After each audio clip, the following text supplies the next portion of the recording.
بسم اللہ الرحمن الرحیم۔ لوگوں نے پوچھا یا رسول اللہ، کیا ہم قیامت کے دن اپنے رب کو دیکھیں گے؟ آن حضرت صلی اللہ علیہ وسلم نے پوچھا، کیا 14ویں رات کا چاند دیکھنے میں کوئی دشواری ہوتی ہے؟ لوگوں نے عرض کیا، نہیں یا رسول اللہ۔ پھر آپ نے پوچھا، کیا جب بادل نہ ہو تو تمہیں سورج کو دیکھنے میں کوئی دشواری ہوتی ہے؟ لوگوں نے کہا، نہیں یا رسول اللہ۔ آن حضرت صلی اللہ علیہ وسلم نے فرمایا کہ پھر تم اسی طرح اللہ تعالیٰ کو دیکھو گے۔ قیامت کے دن اللہ تعالیٰ لوگوں کو جمع کرے گا اور فرمائے گا کہ تم میں جو کوئی جس چیز کی پوجا پاٹ کیا کرتا تھا وہ اس کے پیچھے لگ جائے۔ چنانچہ جو سورج کی پوجا کرتا تھا وہ سورج کے پیچھے ہو جائے گا، جو چاند کی پوجا کرتا تھا وہ چاند کے پیچھے ہو جائے گا، اور جو بتوں کی پوجا کرتا تھا وہ بتوں کے پیچھے لگ جائے گا۔ اسی طرح قبر و تازیوں کے پجاری قبر و تازیوں کے پیچھے لگ جائیں گے۔ پھر یہ امت باقی رہ جائے گی، اس میں بڑے درجے کے شفاعت کرنے والے بھی ہوں گے یا منافق بھی ہوں گے۔ ابراہیم کو ان لفظوں میں شک تھا۔ پھر اللہ ان کے پاس آئے گا اور فرمائے گا کہ میں تمہارا رب ہوں۔ وہ جواب دیں گے کہ ہم یہی رہیں گے یہاں تک کہ ہمارا رب آ جائے۔ جب ہمارا رب آ جائے گا تو ہم اسے پہچان لیں گے۔ چنانچہ اللہ تعالیٰ ان کے پاس اس صورت میں آئے گا جسے وہ پہچانتے ہوں گے اور فرمائے گا کہ میں تمہارا رب ہوں۔ وہ اقرار کریں گے کہ تو ہمارا رب ہے۔ چنانچہ وہ اس کے پیچھے ہو جائیں گے اور دوزخ کی پیٹھ پر پل صراط نصب کر دیا جائے گا، اور میں اور میری امت سب سے پہلے اس کو پار کرنے والے ہوں گے۔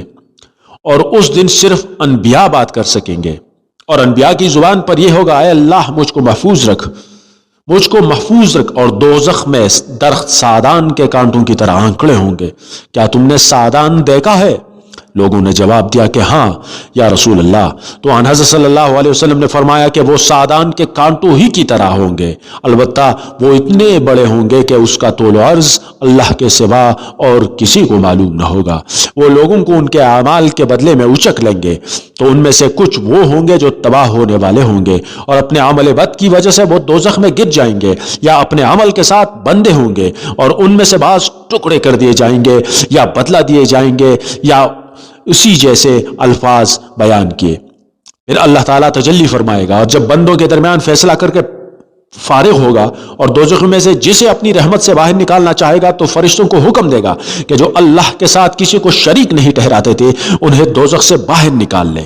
یہ وہ لوگ ہوں گے جن پر اللہ تعالیٰ رحم کرنا چاہے گا، ان میں سے جنہوں نے کلمہ لا الہ الا اللہ کا اقرار کیا تھا۔ چنانچہ فرشتے انہیں سجدوں کے نشان سے دوزخ میں پہچانیں گے۔ دوزخ ابن آدم کا ہر عضو جلا کر بھسم کر دے گی سوا سجدے کے نشان کے، کیونکہ اللہ تعالیٰ نے دوزخ پر حرام کیا ہے کہ وہ سجدے کے نشان کو جلائے۔ یا اللہ ہم گناہگاروں کو دوزخ سے محفوظ رکھیو، ہم کو تیری رحمت سے یہی امید ہے۔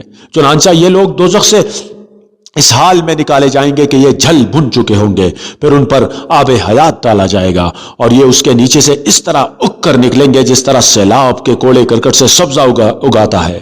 پھر اللہ تعالیٰ بندوں کے درمیان فیصلے سے پارے ہوگا۔ ایک شخص باقی رہ جائے گا جس کا چہرہ دوزخ کی طرف ہوگا، وہ ان دوزخیوں میں سب سے آخری انسان ہوگا جسے جنت میں داخل ہونا ہے۔ وہ کہے گا، اے رب میرا منہ دوزخ سے پھیر دے، کیونکہ مجھے اس کی گرم ہوا نے پریشان کر رکھا ہے اور اس کی تیزی نے جلسا ڈالا ہے۔ پھر اللہ تعالیٰ سے وہ اس وقت تک دعا کرتا رہے گا جب تک اللہ چاہے گا۔ پھر اللہ تعالیٰ فرمائے گا، کیا اگر میں تیرا یہ سوال پورا کر دوں تو مجھ سے کچھ اور مانگے گا؟ وہ کہے گا، نہیں، تیری عزت کی قسم اس کے سوا اور کوئی چیز نہیں مانگوں گا۔ اور وہ شخص اللہ رب العزت سے بڑے عہد و پیمان کرے گا، چنانچہ اللہ اس کا منہ دوزخ کی طرف سے پھیر دے گا۔ پھر جب وہ جنت کی طرف رخ کرے گا اور اسے دیکھے گا تو اتنی دیر خاموش رہے گا جتنی دیر اللہ تعالیٰ اسے خاموش رہنے دینا چاہے گا۔ پھر وہ کہے گا، اے رب مجھے صرف جنت کے دروازے تک پہنچا دے۔ اللہ تعالیٰ فرمائے گا، کیا تو نے وعدے نہیں کیے تھے کہ جو کچھ میں نے دے دیا ہے اس کے سوا اور کچھ کبھی تو نہیں مانگے گا؟ افسوس ابن آدم، تو کتنا وعدہ خلاف ہے۔ پھر وہ کہے گا، اے رب، اور اللہ سے دعا کرے گا۔ آخر اللہ تعالیٰ پوچھے گا، کیا اگر میں نے تیرا یہ سوال پورا کر دیا تو اس کے سوا کچھ اور مانگے گا؟ وہ کہے گا، تیری عزت کی قسم اس کے سوا اور کچھ نہیں مانگوں گا۔ اور جتنے اللہ چاہے گا وہ شخص وعدہ کرے گا، چنانچہ اسے جنت کے دروازے تک پہنچا دے گا۔ پھر جب وہ جنت کے دروازے پر کھڑا ہو جائے گا تو جنت اسے سامنے نظر آئے گی اور دیکھے گا کہ اس کے اندر کس قدر خیریت اور مسرت ہے۔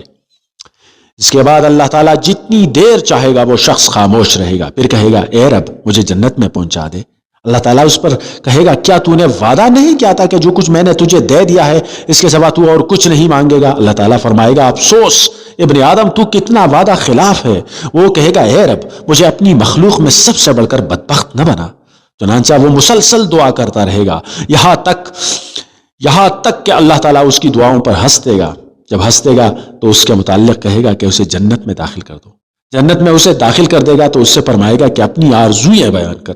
وہ اپنی تمام آرزوئیں بیان کر دے گا، یہاں تک کہ اللہ تعالیٰ اسے یاد دلائے گا۔ وہ کہے گا کہ فلاں چیز، یہاں تک کہ اس کی آرزوئیں ختم ہو جائیں گی۔ تو اللہ تعالیٰ فرمائے گا کہ یہ آرزوئیں اور انہی جیسے تمہیں ملیں گی۔ اللہم ارزقنا آمین۔ صحیح بخاری حدیث نمبر 7437۔